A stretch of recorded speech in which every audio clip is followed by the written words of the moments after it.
सैयद मुज़म्मिल शाह साहब, I start with you. ये जो अली अमीन गंडापुर चीफ मिनिस्टर खैबर पख्तूनख्वा जिस किस्म के बयानात ये दे रहे हैं, जलसे में बयानात, फिर उसके बाद माफ़ी तलाफ़ी बंद कमरों में जाके, उसके बाद एक बार फिर वकला के सामने अपने आप को रिप्रेजेंट करना कि जैसे वो अपने उसी मौक़िफ़ पे कायम हैं, और ना सिर्फ ये बल्कि उससे भी 10 कदम आगे बढ़ जाना, और जो फॉरेन अफेयर्स हैं वहाँ पे इंटरफेयर करना, अफ़गान तालिबान के साथ मुज़ाकरात की बात करना, वफ़द भेज देना, फिर दीगर जिस किस्म के बयानात, आप समझते हैं कि फेडरेशन को ख़तरा है अली अमीन गंडापुर के इन बयानात से, और केपी में गवर्नर राज लग सकता है या लग जाना चाहिए जो सूरत हाल वहाँ डेवलप हो चुकी है?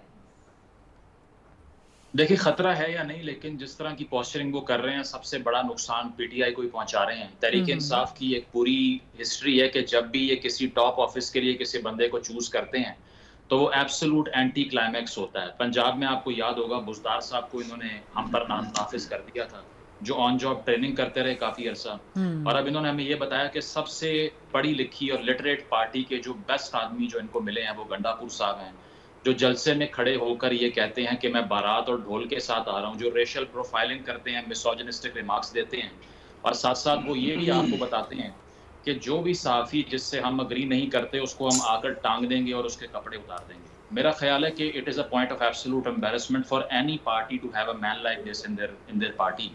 क्योंकि अगर इसके बाद भी आपके एक्स चेयरमैन पार्टी के ये कहते हैं कि जो बात उन्होंने की है मैं उसको एंडोर्स करता हूँ, तो मेरा ख्याल है बहुत डिसअपॉइंटिंग है। मैं तो उन साफियों पर भी हैरान हूँ जो अपनी फ्रेटर्निटी पर हमला होता देखकर ट्वीट क्या कर रहे हैं कि गंडापुर साहब ने कमाल कर दिया और ठोक दिया।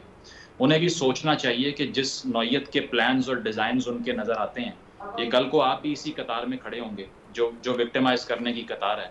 जहाँ तक अफगानिस्तान से ताल्लुकात कायम करने की आपने बात की, ये अगर आपको याद हो ना, शेख मुजीब साहब के 6 नकात में से एक नुक्ता ये भी था कि ईस्ट पाकिस्तान इंडिपेंडेंट रिलेशंस कायम करेगा।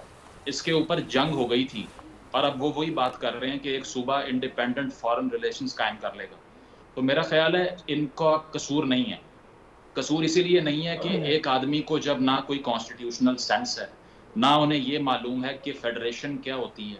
कभी वो किसी पावर हाउस में खड़े होकर कहते हैं मैं स्विच बंद कर दूंगा, कभी कहते हैं मैं इस्लामाबाद पे अटैक कर दूंगा, कभी वो सड़कों पे भागते दिखाई दे रहे हैं। उनको केपी में आउट ऑफ स्कूल चिल्ड्रन दिखाई नहीं देते, टेररिज्म दिखाई नहीं देता, ना कोई लेजिस्लेटिव पॉलिसी है, ना वो वहाँ की सूबाई असेंबली में जाते हैं। जिन कामों के लिए उनको बुलाया गया था वो यही था कि मीडिया पे आओ, ना किसी की इज्जत छोड़ो ना अपनी छोड़ो, और वो बखूबी सर अंजाम दे रहे हैं। इसके अलावा आप इनसे पूछ लें कि आपकी क्या सेंस है गवर्नेंस की, आप किस तरह से ये टेररिज्म को खत्म करेंगे जो हो रहा है यहाँ पे। तो इसीलिए उनसे यही एक्सपेक्ट कर सकते हैं। मुज़म्मिल शाह साहब, आपकी तरफ आऊंगी, केपी से जरा सेंटर की तरफ आते हैं। आईने तरमीम की कोशिश की जा रही है, पिछले 3 हफ्तों से स्टैंड बाय रखा हुआ है तमाम पार्लियामेंटेरियंस को। पीपल्स पार्टी कल हमारे साथ थी, आज भी थी, वो कहती है हमें तो पता ही नहीं क्यों बिठा के रखा हुआ है हमें यहाँ पर, हमें तो पता ही नहीं कौन सी आईनी तरमीम आ रही है। लेट्स से हाइपोथेटिकली स्पीकिंग, अगर इस किस्म की आईनी तरमीम जिससे चीफ जस्टिस साहिब की मुद्दत मुलाजमत में तोसी हो जाती है, तो इन द गिवन सर्कमस्टांसेस जो ऑलरेडी बहुत हीटेड अप हैं, जो ऑलरेडी बहुत चार्ज्ड हैं, क्या ये चीज़ मजीद कंट्रोवर्सी, मजीद क्लैशेस का सबब नहीं बन सकती पाकिस्तान में? देखिए, ऑब्वियसली इसकी रेजिस्टेंस जो है वो सबसे स्ट्रॉन्ग अगर देखा जाए फ्लोर ऑफ द हाउस में तो तहरीक इंसाफ से ही आएगी। उसकी वजह है कि this does not go into their favour.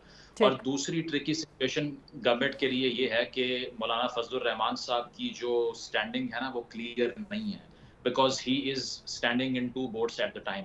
आज भी उनका बयान आप देख लें तो वो ये कह रहे थे कि जो LFO मुशर्रफ साहब लेकर आए उसके बाद 68 ईयर्स करने की कोशिश की, पार्टी ने अपोज कर दिया, 65 साल पे लेकर आए। अब दोबारा पीपल्स पार्टी कैसे सपोर्ट कर सकती है एज ऑफ द रिटायरमेंट की एक्सटेंशन को? तो इससे वो अपना माइंड क्लैरिफाई कर रहे हैं कि मैं इस तरह से हुकूमत के साथ चला नहीं जाऊंगा जितना इजीली आप समझ रहे हैं। दूसरी चीज़ ये है कि मैं समझता हूँ कि शायद तारीख में पहली बार मौलाना फजलुर रहमान साहब भी पॉपुलिस्ट सियासत करना शुरू हो चुके हैं। इससे पहले वो सिर्फ पॉलिटिकल गेन की पॉलिटिक्स करते थे, यानी कि अगर उन्हें किसी हुकूमत में कोई वजारत या कोई ओहदा मिल रहा होता था तो वो पॉपुलैरिटी को या पोस्चरिंग को या सोशल मीडिया पे होने वाली डिबेट को खातिर में लाने वाली पार्टी नहीं थी। But now I think he is well aware of the situation कि अगर आप एक सिंकिंग टाइटैनिक में अपना कदम रख देंगे तो फिर उसके साथ आपको भी डूबना पड़ेगा। इसीलिए उन्होंने कल का बयान देख लीजिए, कल भी उन्होंने यही कहा कि इस हुकूमत को सपोर्ट करना अवाम के गुस्से को इन्वाइट करने के मुतरादिफ है। تو میرا خیال ہے کہ گورنمنٹ کا بڑا چیلنج یہ نہیں ہے کہ یہ پاس کرنے کے بعد، لیجسلیشن ہونے کے بعد ریزسٹنس کیا آئے گی، وہ یہ ہے کہ یہ پاس لیکن کیسے کرنا مزمل ہے۔ شاہ صاحب، یہ بھی تو ہو سکتا ہے کہ جے یو آئی ایف اس طرح سے اپنی بارگیننگ پوزیشن مزید اسٹرینتھن کرنا چاہ رہی ہو۔ ممکن ہے بالکل، کہ اس کی وجہ یہ ہے کہ آبویسلی اگر آپ کچھ گین کرنا چاہ رہے ہیں، زیادہ اسپیس چاہ رہے جی ہیں، تو آپ پریشرائز کریں گے گورنمنٹ کو۔ لیکن جہاں تک یہ اس بات کا تعلق ہے کہ عمر کو بڑھانے سے جو پولیٹیکل ڈیزائنز ہیں حکومت کے وہ اچیو ہو جائیں گے، وہ آپ کچھ نہیں کہہ سکتے، بیکاز ٹھیک پاکستان کے اندر بہت ایسے حکمران پہلے آ چکے ہیں جنہوں نے right man for the right job کو چوز کیا، ٹھیک۔ اور کل کو انہی کو کنفرنٹیشن ملنا شروع ہو گئی۔ تو یہاں بھی اگر گورنمنٹ سمجھتی سجاد ہے علی کہ شاہ ایبسولوٹ بڑی ٹاپ، مثال، بالکل ٹھیک۔